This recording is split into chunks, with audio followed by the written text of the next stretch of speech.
Hello everyone. It's James again. And before I start today's video, I just want to quickly say, all work in this video contains 100% original content of and by myself James Smith, otherwise known as Bgood 4000, and was uniquely created with NAWMAL software, by myself James Smith. As I purchased commercial rights from NAWMAL to produce my unique and original video with this software.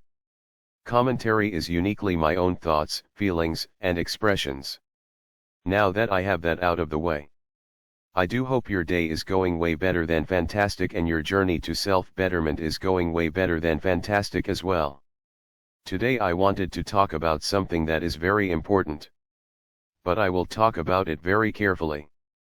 Because it's regarding an ongoing case of a missing young boy.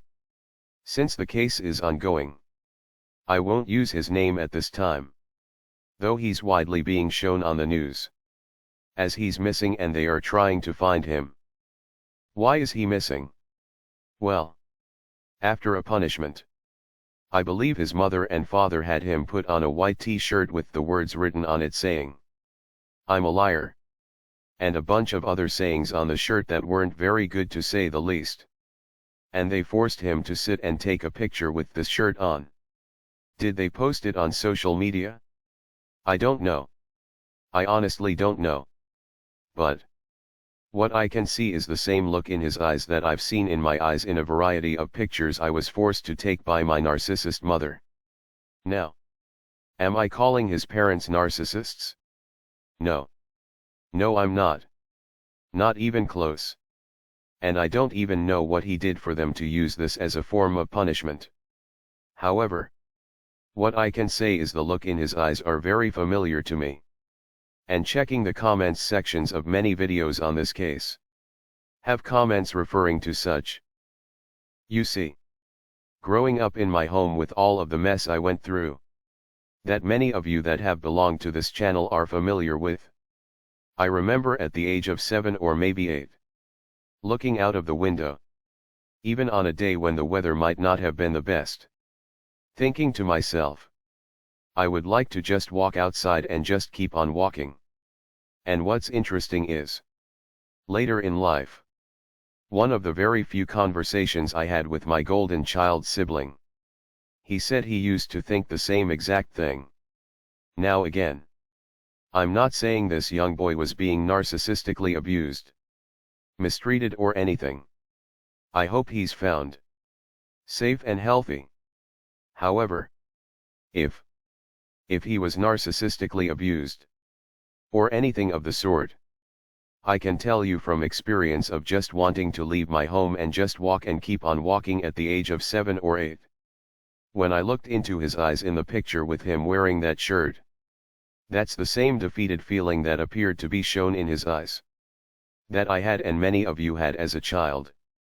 Growing up, narcissistic parents are the toughest problem out there, or one of them. Because they rarely are held to account for ruining children's lives. Now again, I'm not saying this happened to this child. I'm saying this is what happened to myself and many others out there.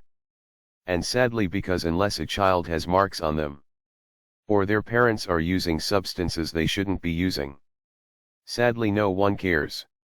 It just seems like you are just stuck, with nowhere to go and nowhere to turn. You feel defeated and alone, and scared. And this is why we have spaces like this.